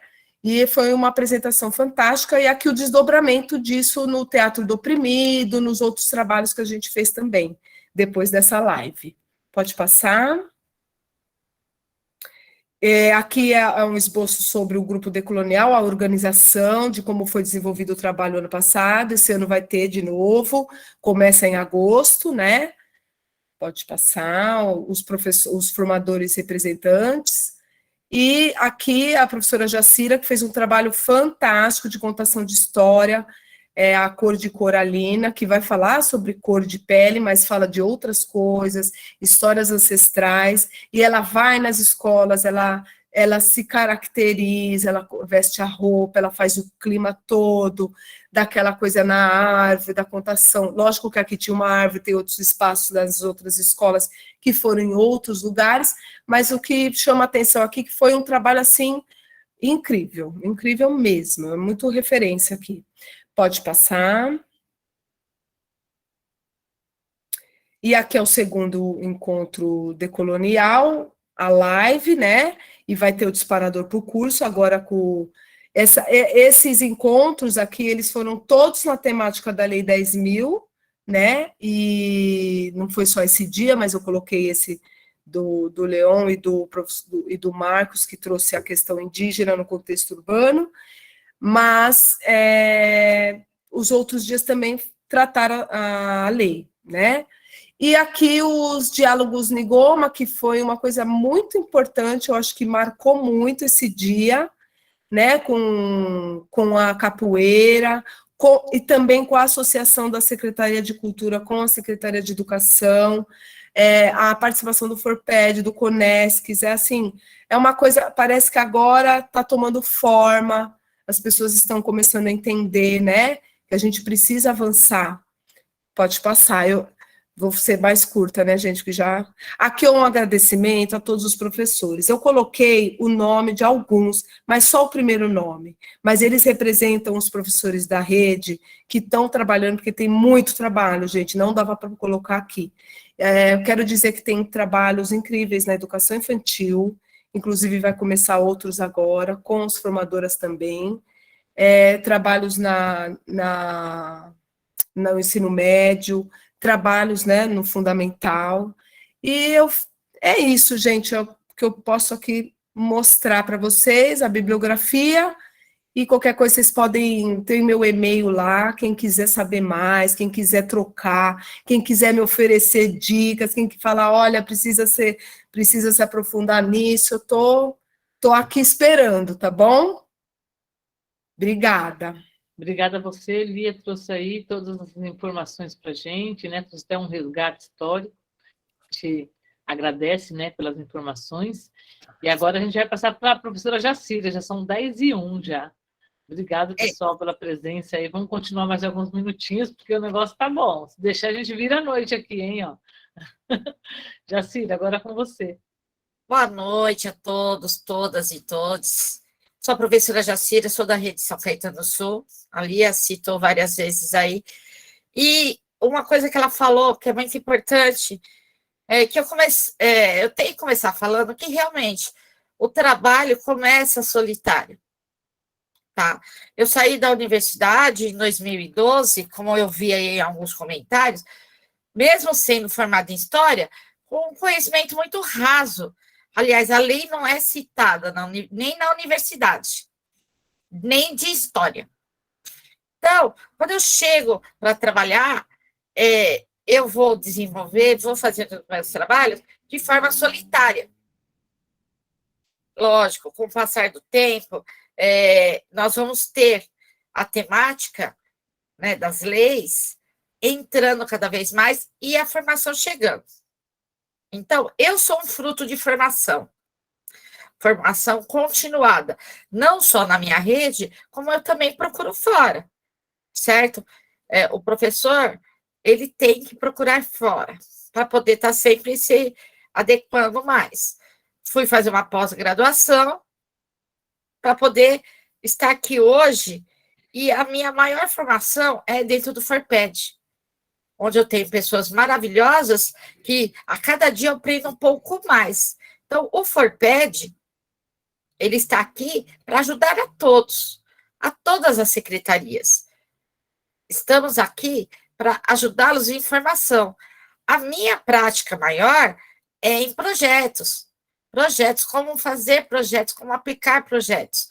Temos várias pessoas lá que estão prontas para oferecer formação dentro das secretarias. Deixa eu ver aqui. Então, o que eu venho falando aqui? Por isso que eu falo dessa importância na estrutura das secretarias, que tem um setor voltado para essas relações, mas para as relações étnicos, raciais, sabe? Ele tem que ficar desvinculado das outras, tem que ser um setor só para isso, ter um programa dentro das secretarias voltadas para essa relação, certo? A formação dos professores, ela tem que ser continuada do infantil até o médio, certo? Mas eu sou muito, assim, categórica nesse negócio de formação. As palestras são maravilhosas, certo? Mas eles têm que ter uma continuidade e um produto final, que é o que eu vejo que está funcionando, certo? Está funcionando. Ter um produto final. Os professores que participam dessas palestras, dessa formação, eles têm que aplicar o que eles aprendem ali, nas suas escolas, certo? E essas palestras e essas formações, elas têm que ocorrer durante o ano. Não só chegar lá na semana, né, da consciência negra, e aí, sim, começar a pensar nisso. Ele tem que estar constando no PPP. Porque o que está acontecendo? Agora, tem muitas escolas que estão fazendo, reescrevendo, colocando o seu PPP em ordem, e aí tem que estar lá. As duas leis têm que estar. E tem que estar com projetos. Mas com projetos que vão durar o ano inteiro. Então, a gente também tem que pensar em dar uma olhada na nossa biblioteca. Lógico, eu estou numa cidade como São Caetano, que eu visito, eu tenho esse tempo para visitar essas bibliotecas e ver o que está chegando lá de material. Quais são esses livros paradidáticos que estão chegando? E vou mais longe. Nós temos ótimos escritores aqui na nossa região. Vamos valorizar os nossos escritores. Eu vi que já falaram ali da Kyu-san. A Kyu-san é uma escritora que vai trabalhar todo esse contexto étnico-racial. E de uma forma que, do infantil, você pode trabalhar até no médio. E ela é uma pessoa que pode ir até a sua escola. Ela está tão próxima de você. Também temos outros, temos os indígenas também, escritores indígenas, que podem, mas nós precisamos olhar essa nossa biblioteca, tá? Ver que títulos tem lá, e a qualidade. Também não é só ter títulos lá falando sobre a relação étnico-racial, mas também observar se está dentro do contexto que nós precisamos. Bem, uma grande dificuldade que aí nós vamos levar para as secretarias vários trabalhos são feitos de forma gratuita. Como essa minha contação de história, eu vou de forma gratuita, mas é porque eu quero. Mas não é justo. Não é justo. Tem que ter um recurso monetário. Como que eu vou tirar um doutor do seu dia a dia para vir dar uma palestra, certo? O seu tempo, o que ele gastou na sua educação, no seu conhecimento. Nós temos que valorizar. É uma pessoa preta que conseguiu chegar lá em cima. E nós temos que valorizar. Então, nós temos que ver que nós temos que ter recursos orçamentários para desenvolver essas ações e esses projetos. Certo? Aí nós vamos chegar assim. Fizemos o PPP. Colocamos lá a nossa lei, 10.639, 11.645. No final do ano, eu tenho que ver o que essa escola desenvolveu. Mas como que eu vou mensurar isso? Eu tenho que usar um índice. Tá? Nós temos aqui, junto de nós, o professor Leon, que está desenvolvendo um piloto, até eu fui esses dias numa escola com ele em Santo André, do índice Mandela, onde vai ser avaliado vários pontos, sabe? Vários projetos. E aí sim, a escola vai poder saber como que está sendo desenvolvido esse trabalho.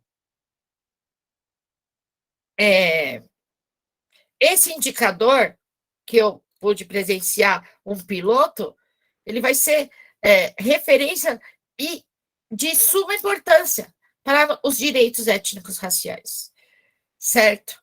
Mas a gente sempre tem que pensar que temos que ter um fórum permanente de educação e diversidade étnico-racial, aonde eu falo, eu estou estudando lá, eu estou cada vez mais ali buscando, mas é um recurso meu, eu faço isso, certo? Mas precisamos que as secretarias tenham isso, tenham essa conversa com a sociedade civil.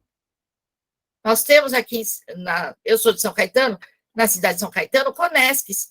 O Conésquis está cada vez mais, sabe, se ligando tanto à Secretaria da Educação, quanto à Secretaria da Cultura, quanto à Secretaria da Saúde. Ela está indo dar formação nesses lugares. Então, é de suma importância que pensamos nisso, que tenhamos isso, certo? Então, aí a gente vai para um outro item, que é a formulação de projetos, certo? É aí que eu entro, é aí que a minha experiência fala. Por quê? Eu comecei em 2013, faz pouco tempo, mas o professor, em várias palestras que eu assisto, principalmente os professores, os polivalentes, eles questionam, que lei é esta? Eu nunca ouvi falar dessa lei. Me explica um pouco mais dessa lei. Por isso que vocês estão vendo que está rodando aí os endereços do Forped, para que vocês participem, para que vocês conheçam, para que vocês, como eu, aprendam. Aprendam com os grandes mestres que estão lá. Nós temos lá o Leon, temos o Tiago, temos a Elzinha, temos várias pessoas, eu não vou falar todas, porque eu já esqueci metade, mas que vão aprender. E se precisar, nós vamos fazer uma formação nova, que vai ser voltada para esses projetos do chão da escola, para auxiliar esse professor, para dar um norte para esses professores, para que esses professores comecem também a trabalhar, e trabalhar durante o ano, certo? Trabalhar todos os meses. E é muito importante que o seu aluno negro e pardo se identifique com o professor. É tão difícil na minha rede, na minha rede, São Caetano, não são muitos professores negros e pardos, tá? Mas eu já vejo uma grande mudança nos meus alunos. Eles estão crescendo, porque esse tema é debatido todos os dias, dentro de sala de aula. Temos, sim, o gênero também que ser debatido, mas eu não sou uma pessoa que estudo sobre isso. Então, eu falo, não adianta também um professor ir lá com um projeto sobre os direitos étnicos, raciais, se ele não sabe. Acontece do professor, às vezes, ser engolido pelo aluno. Então, nós precisamos de formação continuada e formação de qualidade para esses professores, certo? Eu escrevi um monte de coisa aqui, fui escrevendo, e eu tenho TDAH, então eu me perco nas coisas. Eu queria saber, vou deixar no ar depois, eu sei que o tempo da gente está curto, mas eu queria saber se as duas secretarias têm feito, têm alguma proposta de avaliação desses projetos, desses professores. Se eles estão olhando para esses PPPs que estão na escola, e se estão vendo que a lei está sendo colocada.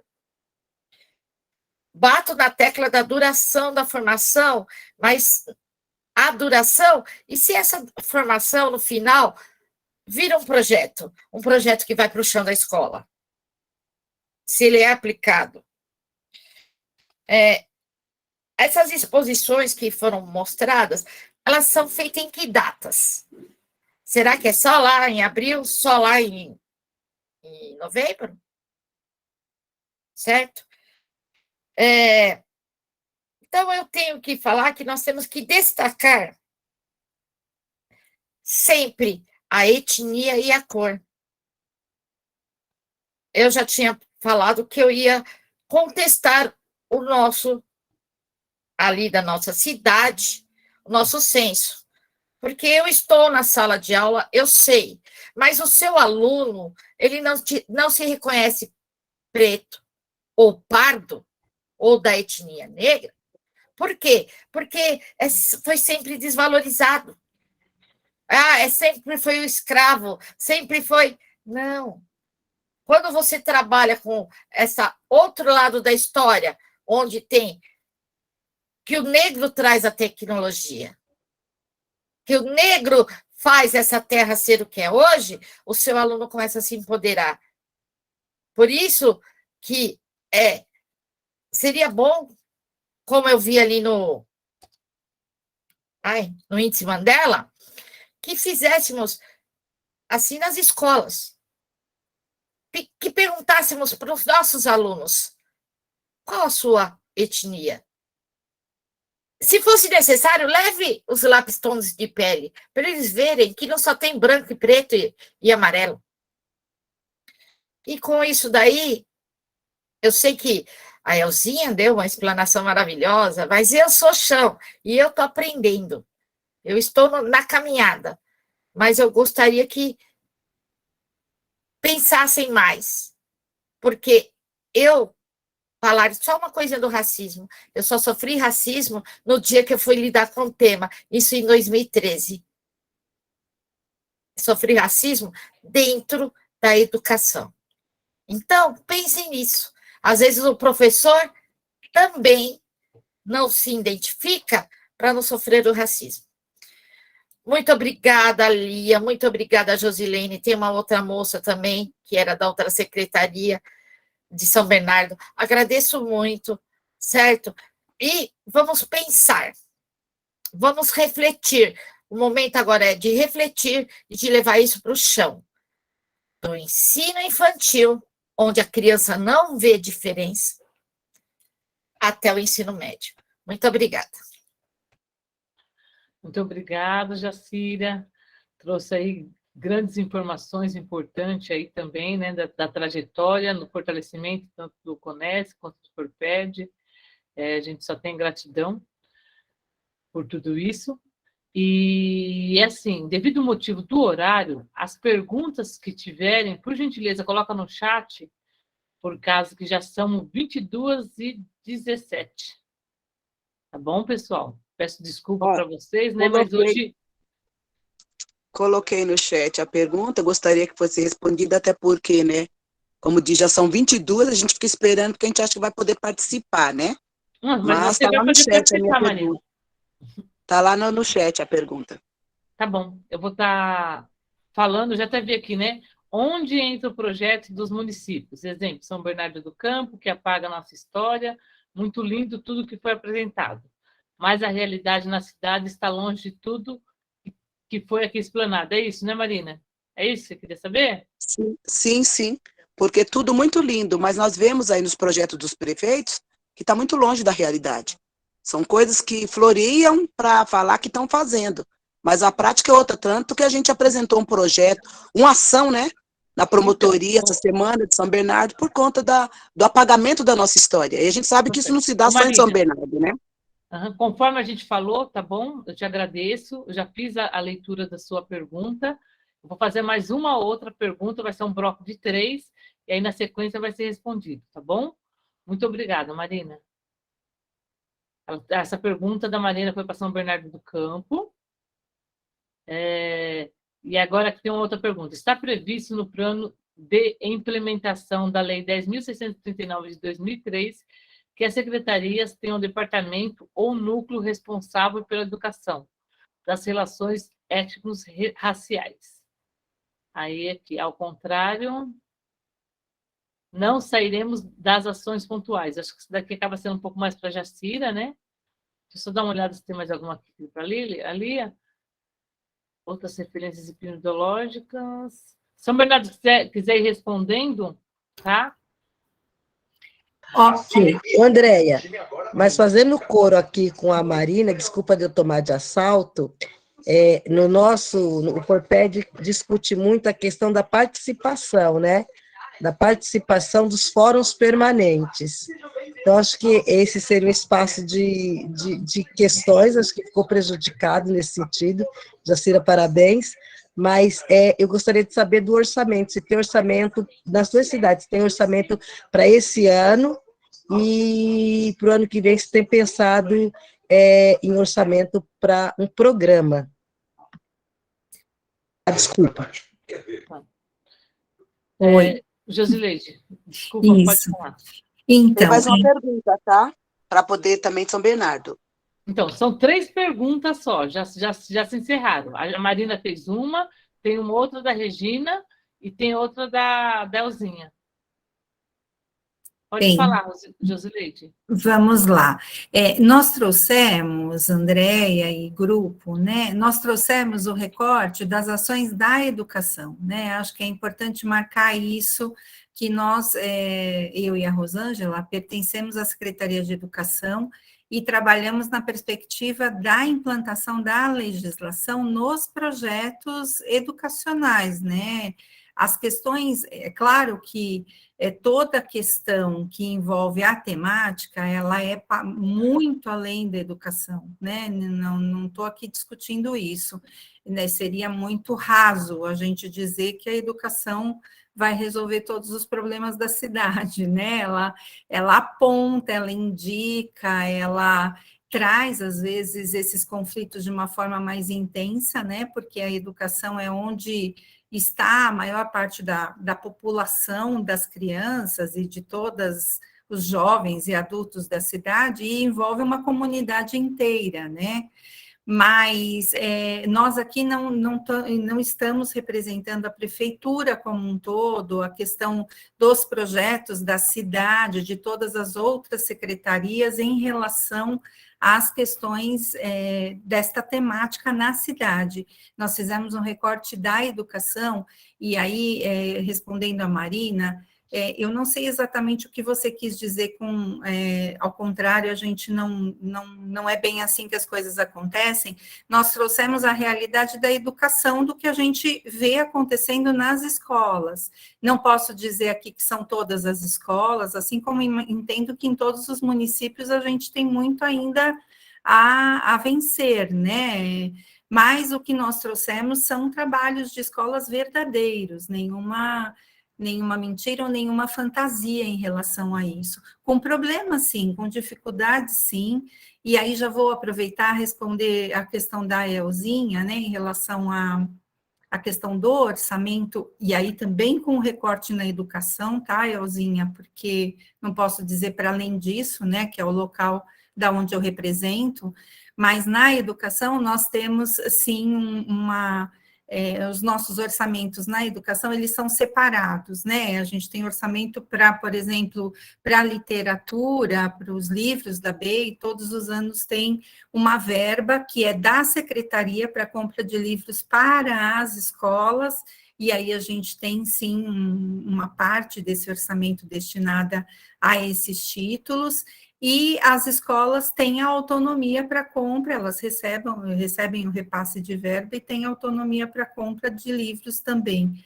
Mas pela secretaria a gente tem um orçamento especificamente voltado aos livros, né, aos livros paradidáticos, que tem um setor que cuida, que faz análise, que vê a qualidade dos livros, enfim, se a temática está dentro das nossas propostas educacionais, dos nossos princípios.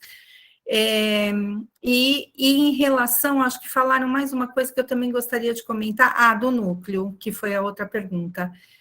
Esta é uma parte que eu vou dizer para vocês que, a partir da minha participação aqui no fórum, eu vejo que a gente tem um problema, nós não temos um núcleo, né, que cuide disso na educação, também fazendo recorte da educação, tá? Mas nós não temos em São Bernardo um núcleo que é responsável por essa temática na educação. E é uma proposta que eu acho bastante interessante de a gente ter como meta aí, né, para os próximos anos aí. E eu agradeço imensamente, porque para mim foi de uma riqueza ímpar, assim, tá podendo pensar em propostas para a nossa cidade de São Bernardo. Tá certo. Muito obrigada, Josilene. Então, você fala, Jacira, sobre da Regina, que ela só comentou que está previsto no Plano Nacional de Implementação da Lei 10.639, que a Secretaria de Educação tenha departamento ou núcleo responsável pela educação das relações étnico-raciais. Ao contrário, não sairemos das ações pontuais.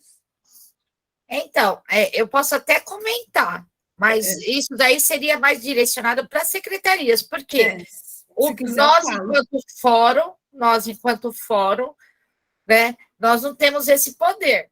Agora, uma coisa que eu queria complementar, quando eu falo de recurso orçamentário, eu não estou falando para a biblioteca, para os títulos só, e sim orçamento voltado para os formadores, para as formações. Esse recurso deveria existir, um recurso para os direitos étnicos raciais, para se a secretaria formar dentro dela um programa, aí mandar para esse programa um recurso específico para aquilo.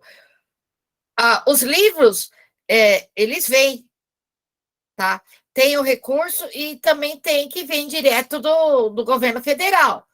Então, eu preciso que tenha um programa específico nas secretarias só para debater esse tema.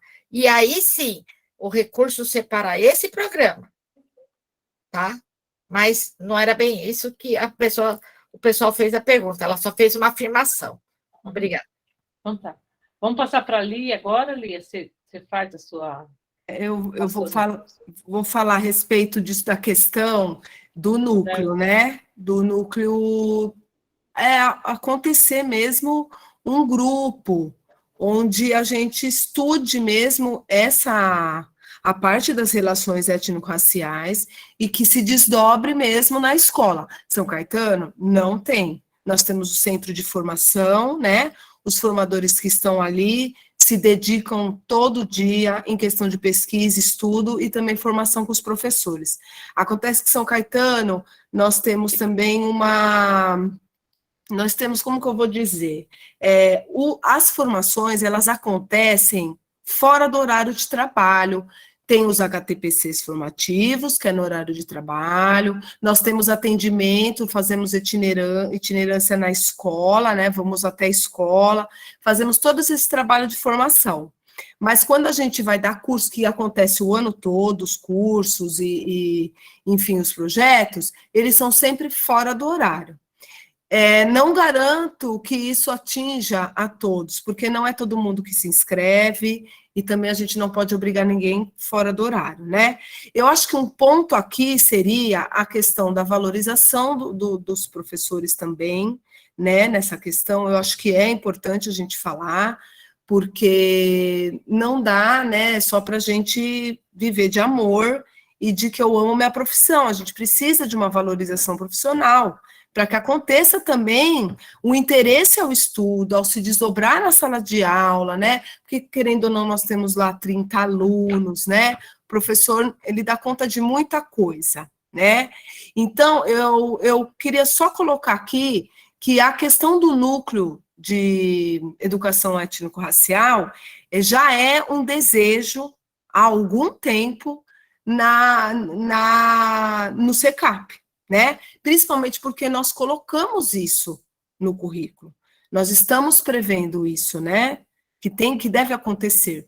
Então, acho que uma parceria, por exemplo, nessa questão de fazer a pressão, né? O FORPED, né? Como um fórum permanente que vai monitorar isso, mais o CONESCS, por exemplo. Isso eu digo, gente, São Caetano, né? Estou falando aqui no meu quadradinho. Mas eu acho que essas coisas, elas têm que ser incansavelmente... a gente tem que estar toda hora falando que precisa ter, até a gente conseguir ter. Então, eu li, a professora Lia, né, não posso falar assim, olha, nós estamos super, assim, com a lei, a gente faz, desenvolve. Nós fazemos, né, mas a gente precisa avançar, é o que eu falei desde o começo, precisamos avançar, né? E a questão do censo que eu trouxe é bem essa provocação, né? Será que realmente essa cidade se reconhece, né? Então, é tudo coisas para a gente também expor com os nossos alunos na sala de aula, né? Como nos reconhecemos. E isso vai se desdobrando. Não vou me estender mais, mas, enfim, precisamos que o FORPED chegue lá, fala, olha, precisamos fazer um núcleo, tá? Obrigada. Obrigada, Lia.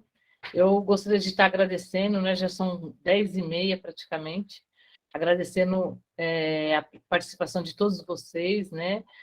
A professora Jacira, a professora Rosângela, a Josilene, a Josi, né, melhor, a professora Lia, ao mestre Leon, ao mestre Pelé, que também está nos auxiliando, a doutora Elizabeth, que hoje está meio adoentadinha, ela pegou Covid, não está muito bem, ela está na sala, mas a voz dela não está saindo direito, mas ela está prestigiando aqui nossa atividade. Então, gostaria de estar agradecendo imensamente mesmo a participação de todos vocês. Esse trabalho realmente é uma construção, vale de experiência, né? Tudo o que precisa ser avançado ainda, tem muitas questões aí que a gente sabemos, né, que é necessário a implementação, sair do papel, tanto a Lei 10.639 quanto a 11.645, então é um fortalecimento, né, tanto nós como o GT, o Grupo de Trabalho da Igualdade Racial, também estamos à disposição para poder fortalecer, o FORPED também, então a gente só tem gratidão por vocês terem ficado com a gente até esse horário. Peço desculpa se algumas pessoas não conseguiram ter direito à voz, mas pode colocar no chat, posteriormente a gente responde, tá bom? Muito obrigado a todos vocês. Tá? Não sei se o Leão quer falar alguma coisa. Leão, você quer falar alguma coisa? Tá, muito rapidamente, só agradecer às secretarias presentes. A Lia, uma cara companheira de algum tempo. Lia, parabéns pela explanação. A Joselene e a Rosângela também. Dizer que a gente do FORPED, né, eu como porta-voz do FORPED, estou muito satisfeito com esse início do diálogo, e a gente precisa fazer esse diálogo com muita tranquilidade, com muito respeito sempre, né? Então, e esse é o nosso objetivo, e a gente quer sentar para conversar mais com vocês da gestão, tanto lá com a Lia, para as propostas de núcleo, como a Lia disse também, e também, quem sabe, a gente conseguir também dialogar com São Bernardo também. É muito importante, porque a rede de São Bernardo tem uma grande importância, porque eu acho que é a maior rede da nossa região, eu acho que é maior que Santo André, possivelmente, então é muito importante que São Bernardo, né, tenha esse papel também, né, talvez São Caetano ou Rio Grande da Serra seja a menor rede, né, mas São Caetano é uma das menores, e São Bernardo a maior, então acho que tem esse contraste, e é importante, mas vocês veem que as duas redes é importante se movimentar nesse sentido. Então, eu acredito que vocês começaram a fazer um trabalho, eu acho que precisa mais, a gente precisa dialogar mais, trabalhar mais, para a gente poder ter um resultado da efetividade da lei na prática. E a gente se coloca à disposição, muito axé para todos, amém para quem é de amém, axé para quem é de axé, namastê para quem é de namastê. Muito obrigado, André. Obrigado. Obrigada, pessoal. Boa noite, bom descanso. Quarta-feira que vem tem mais, tá bom? Um abraço, pessoal. Obrigado pela colaboração de todos vocês. Até mais. Tchau. Tchau, obrigado, gente. Obrigada. Tchau, obrigada. Obrigada, viu? Obrigada a todos. Obrigada. Axé. Obrigada. Tchau, tchau. Axé.